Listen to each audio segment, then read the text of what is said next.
Hi there, welcome to my channel where I take you on tours of creative homes and showcase stories of people living alternatively. In this week's video, we're going to meet Dan, a retiree who has found a passion for travel in his senior years.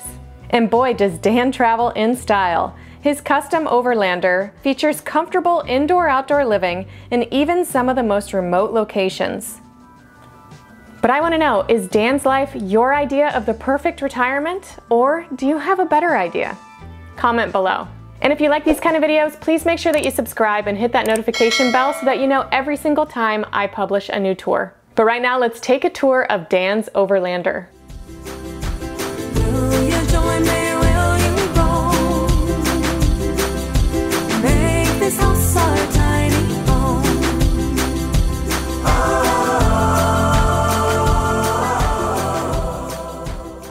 My name is Daniel, and this is my 2005 Mitsubishi Fuso.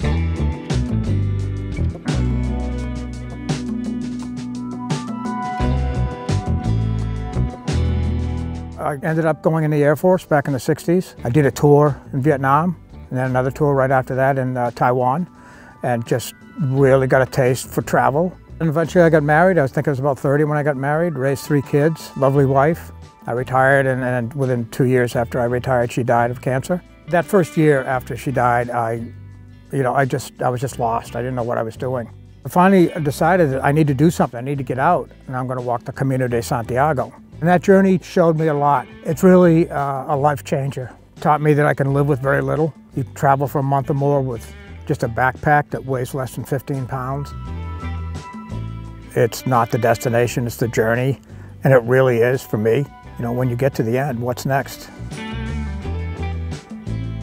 So I was looking for a vehicle, came across the Fuso, which I had kind of looked for a Fuso. I'd seen them being used in Australia before, and I thought that would be a great vehicle. I've always liked these cab-over trucks for some reason. And then when I saw this one, I said, oh, I think I can do something with that.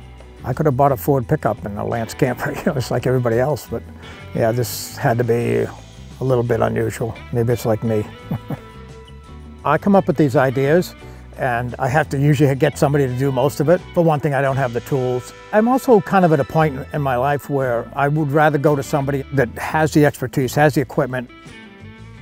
If you're going to build something like this, budgets go out the window really quick. This is my 2005 Mitsubishi Fuso FG140 four-wheel drive cab-over truck. Was previously used by a guy he was shoeing horses back in New Jersey. Bought it from him, and I've been converting it ever since. I've changed shocks, springs, all the suspension. The wheels went from dualies to singles. It makes a huge difference, and it rides much better. This truck comes with power door locks, power windows, a 5-speed transmission. First gear is just really low, just a crawling gear. Generally, I start off in second gear unless I'm off-road somewhere. Other than that, pretty basic. It has air conditioning, tilt steering, very easy to drive. Turns much tighter than a Ford pickup truck or something, and that's because of the wide axles. Miles per gallon on this, I'm getting 13.5 to 14.5, maybe 15. You're sitting just about eye level with truck drivers. Big windshield, gives you a great view of everything. We have a lock here. Pull this lock, which releases this handle, and then there's another safety latch under here. Hold this open and lift. So now you get to everything, pretty easy. This section here is a separate box from the back. The frame on these comes along and then drops down, so you can see the 2 different heights. This front part was just storage. We built this rack and put slide outs on the bottom. So I've got storage, can put my stove down. I can cook right from here. So the bottom half of this rack is for storage, and the upper half is a bunk.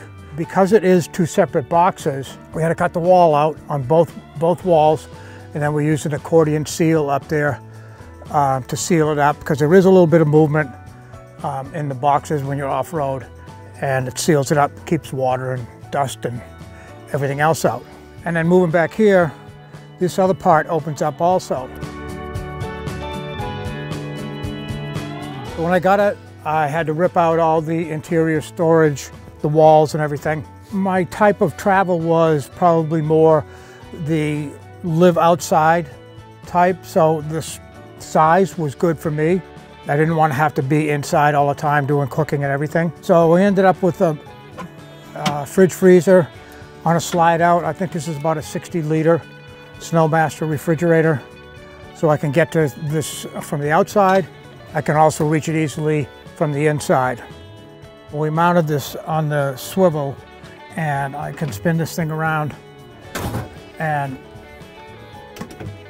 get to everything on the outside here. So now I can got some dry goods here, pots and pans, and this drawer is empty. This is where I put my induction cooktop when I'm not using it, when I'm traveling. And then coming around the back, we raised this bumper up, built the swingaways on here so I can carry fuel or water on here with jerry cans and my spare tire on the other side. This door is actually for a teardrop camper, but it works pretty good for this. And as you come up, you just kind of tuck your head in there and go in. So this door is two separate pieces here. So you can close this and deadbolt it, lock it, and lock this handle. So the handle won't turn, you've got the deadbolts locked, and you've got a screen here for ventilation in the hot climates. Screen on the inside has got 40 thousandths wire, and it's threaded real close together. They say a bear can't get his claws in there to tear it apart.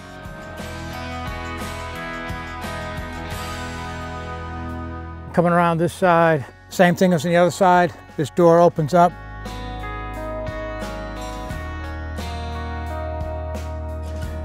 So I found these guys, this company ValorWorks in Phoenix, Arizona, that agreed to raise the roof. I found out real quick that just being bent over all the time, just trying to put your pants on or whatever, doing anything, it was difficult. So we cut out the roof, raised it up, made a whole difference, and it just makes the whole thing feel so much bigger and more usable.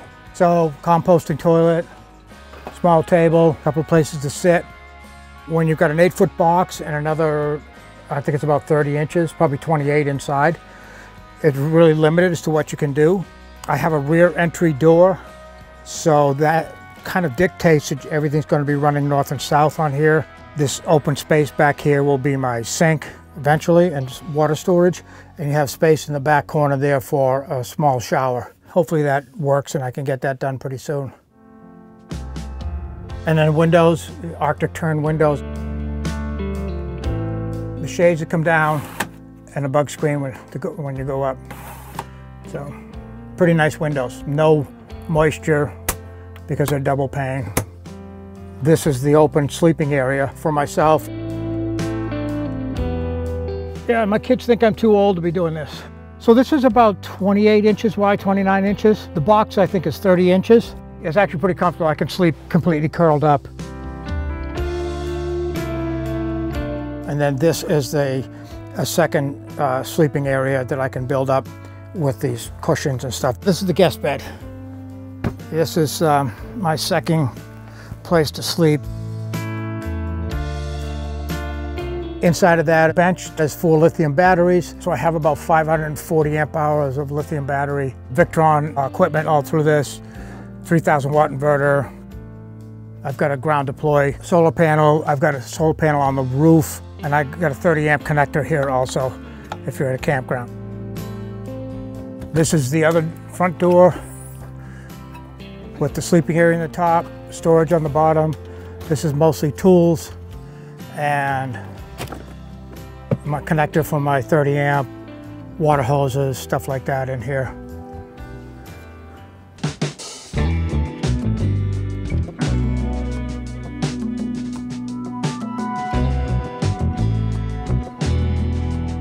Being on the road all the time, traveling solo in the States, this gives you a home in some sense. It's not for everybody. That's okay, that's their life. My life is different. Thanks for watching this week's video. Please make sure that you like, share, and subscribe, and I will see you soon with another tiny or nomadic home tour.